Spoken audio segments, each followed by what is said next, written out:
All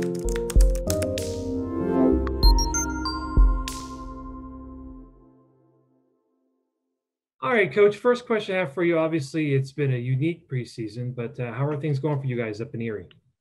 Um, Going well. It's one of those years where we have, Erie can be record high snows or lead the nation. And this year so far, we've had 62 inches, which is pretty low for us. So definitely the weather has helped us, has cooperated. It's been a challenge. I think change is a challenge for anyone, but our student athletes have done really well adapting. Sometimes I think the biggest change is when we had to tell them the indoor season was not going to happen. But that just shifted things, and being ready for outdoor gave us more of a defined date for when we want to peak and when we want to be our best. Tell me about what can we expect out of your teams this year?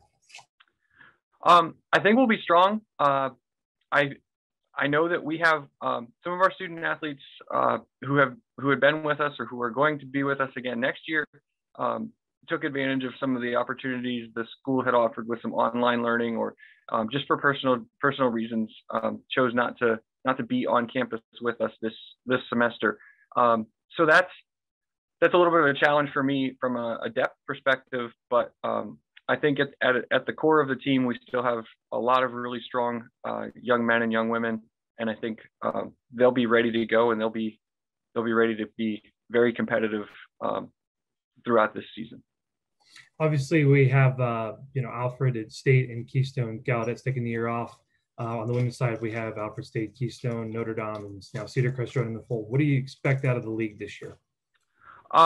That's a great question, and I think they should be strong. I saw the question coming up, and I did a little bit of research on TFRS, and I noticed that we competed this past weekend, but not everybody has had the opportunity to compete yet. I think this weekend will show us, show a lot of us where everybody sort of stands in the overall depth of the league and how people are going to do.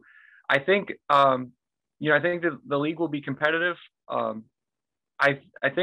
imagine that everybody's going through the challenges and the uncertainty that COVID has provided, and at the same time, we certainly seem to be having, I know some of my student athletes have gone through the vaccination process. I know some of I'm sure that's the case at a lot of places. I know a lot of our coaching staff has, and so I think overall as a community of citizens, we see the light at the end of the tunnel, and I think also as athletes and in the sports we can see that light, and I think I think we're hopefully at least moving in the right direction, and hopefully another month from now when we're sitting at championships and we're cheering each other on and cheering on the athletes competing, we'll be that much further along, and it'll be a little bit more back to normal, and I think we'll see great performances, across the board. There will be highlights, I'm sure, from each and every team that's competing. And one final question I have for you, since it is D3 week, and I noticed that you ran at Behrend and now you coach at Behrend. One of the things you enjoy about being in Division III as a coach? Well, in Division III, I think one of the things that's been highlighted this year through this pandemic, and if you read the headlines, you could read about Clemson dropping men's track and field, or you can read about Stanford dropping a number of their sports, and sometimes in preference of paying for those money earners, those money makers. In D3, I think we haven't lost touch of what the purpose of intercollegiate athletics is. We have the opportunity to enrich our student athletes' overall college experience. It's not just about winning, which we want to do, and it's not just about PRing, which certainly we want to do. But the D3 model, our 3Ds, dedicate. I'm drawing a blank here. I'm sorry.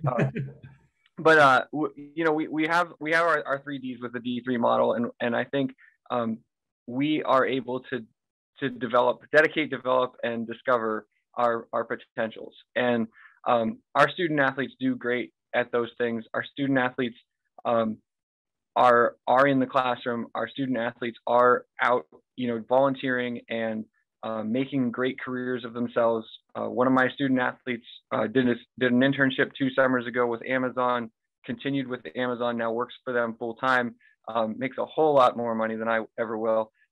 But they're doing things in their processes, in their web process that he developed, that he created for them while he was on his internship. And I think those are things as D3 student athletes, we can see the whole picture and we can see that whole well-roundedness. As a coach, definitely I still want to see my athletes perform well and do the best that they can. But I think the beauty of D3 is that it's not just that the coaches want that or that the athletes want that, but that also our administrators see that it's the whole well-roundedness of the D3 model. And we're doing a great job with that, and we can continue to do a great job with that.